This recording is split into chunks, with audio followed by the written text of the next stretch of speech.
तो respiration and exchange of gases के इस नए वीडियो में आप सभी दोस्तों का फिर से एक बार तहे दिल से स्वागत है। जैसा कि हमने प्रीवियस वीडियो में मैकेनिज्म ऑफ ब्रीथिंग को शुरू किया था और उसके अंतर्गत हमने फ्रेनिक मसल या फिर डायफ्राम मसल और इंटरकोस्टल मसल्स के रोल्स को अच्छे से समझा था। हमने जाना था ये कैसे जो है थोरेसिक वॉल्यूम को इंक्रीज और डिक्रीज करते हैं दो फर्क एक्सिस के अलग। बस इसी सीरीज़ को कंटिन्यू करते हुए आज के इस वीडियो में हम जानेंगे इंस्पिरेशन के बारे में। तो चलिए बिना किसी देरी के शुरू करते हैं आज के इस वीडियो को।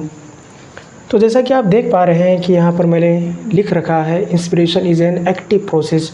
तो क्या होता है एक्टिव प्रोसेस?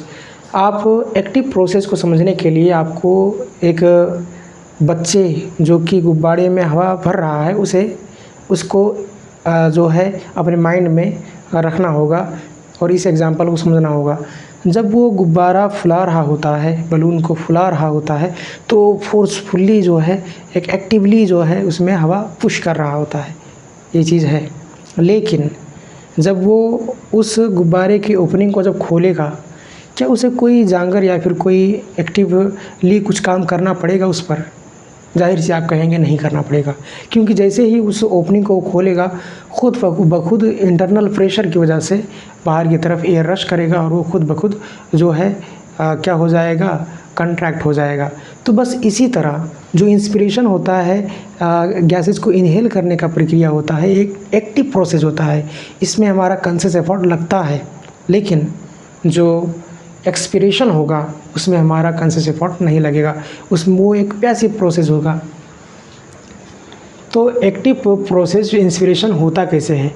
तो सबसे पहला जो स्टेप होता है कंट्रैक्शन ऑफ डायफ्राम मसल। जो ये डायफ्राम मसल्स हैं ये नीचे की तरफ कंट्रैक्ट हो जाते हैं और कुछ इस तरह से फ्लैट हो जाते हैं। कुछ इस तरह से क्या हो जाते हैं? फ्लैट हो जाते हैं। ये सपोज़ अगर यहाँ पर थे तो ये यहाँ पर चले आते हैं, थोड़ा सा नीचे चले आते हैं, कंट्रैक्ट हो जाते हैं, जिसकी वजह से एंटेरियो पोस्टीरियर एक्सिस, जैसा कि हमने प्रीवियस वीडियो में जाना था, एंटेरियो पोस्टीरियर एक्सिस यानी कि एंटेरियो पोस्टीरियर एक्सिस में जिसकी वजह से क्या होगा, थोरेसिक वॉल्यूम इंक्रीज होगा। ठीक है। अब ऐसे ही दूसरी स्टेप में क्या कह रहा है, contraction of external intercostal muscle, contraction of external intercostal muscle. तो जो एक्सटर्नल इंटरकोस्टल मसल्स होते हैं, जैसा कि आप ये देख रहे हैं, ये जो रिब्स हैं, ये जो पार्ट्स हैं, ये सारे पार्ट्स क्या हैं, ये सब parts cut portion of cut ends of ribs हैं। और रिब्स के ऊपर जो ये मसल दिख रहा है आपको, यही होता है एक्सटर्नल इंटरकोस्टल मसल। तो जब ये कंट्रैक्ट होता है, एक्सटर्नल इंटरकोस्टल मसल जब कंट्रैक्ट होता है तो ये कुछ इस तरह से कंट्रैक्ट होता है, कुछ इस तरह से, यानी कि जो थोरेसिक वॉल्यूम है वो आगे की तरफ जो है बढ़ जाता है। थोरेसिक वॉल्यूम इन डोर्सो वेंट्रल एक्सिस, जैसा कि हमने जाना था डोर्सो वेंट्रल एक्सिस, तो यानी कि आगे की तरफ क्या होगा, जब ये मसल्स कंट्रैक्ट करेंगे एक्सटर्नल इंटरकोस्टल मसल्स, तो आगे के डायरेक्शन में थोरेसिक चैम्बर रेज हो जाएगा कुछ, और जिसकी वजह से क्या होगा, थोरेसिक वॉल्यूम वंस अगेन बढ़ जाएगा डोर्सो वेंट्रल एक्सिस में। चाहे एंटेरियो पोस्टीरियर एक्सिस की बात हो, चाहे डोर्सो वेंट्रल एक्सिस की बात हो, अल्टीमेटली हो क्या रहा है, साइज थोरेसिक वॉल्यूम जो हो रहा है, थोरेसिक वॉल्यूम जो है, टोटल थोरेसिक वॉल्यूम वो बढ़ रहा है। अब ये जो टोटल थोरेसिक वॉल्यूम बढ़ा है, अब इसकी वजह से जो है एक जो पॉजिटिव प्रेशर है ये कम होगा, यानी कि जो है एटमॉस्फेरिक जो एयर है इंटर इनटू लंग्स, यानी कि जो एयर है बाहर से अंदर की तरफ आएंगे।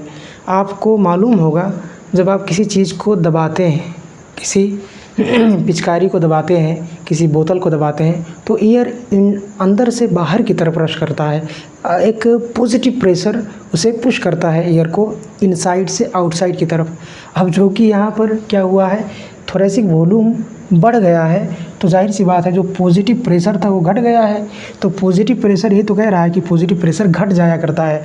जब पॉजिटिव प्रेशर घट जाएगा, ये पुश करने वाला प्रेशर घट जाएगा एक्सटर्नल प्रेशर या फिर एटमॉस्फेरिक प्रेशर के तुलना में, तो जाहिर सी बात है एटमॉस्फेरिक प्रेशर की वजह से एयर क्या होगा, अंदर की तरफ रश करेगा। तो यही तो होता है, क्या होता है, इंस्पिरेशन, जिसमें जो आउटसाइड एयर है, एटमॉस्फेरिक एयर है, वो इनसाइड की तरफ रश करता है। तो उम्मीद करता हूँ आज के इस वीडियो में जितनी भी चीज़ें आपको समझाई गई हैं आपको समझ में आया होगा। अगर कोई डाउट है तो ज़रूर कमेंट कर पूछें, कोई राय है, कोई सजेशन है तो ज़रूर दें। आज के इस वीडियो में इतना ही। इंशाअल्लाह हम अगले वीडियो में इस चैप्टर के अन्य किसी टॉपिक को इसी तरह से कवर करेंगे। तब तक के लिए इस चैनल पर बने रहिए और हमारे वीडियोज़ को देखते रहिए। आज के लिए इतना ही। Thank you.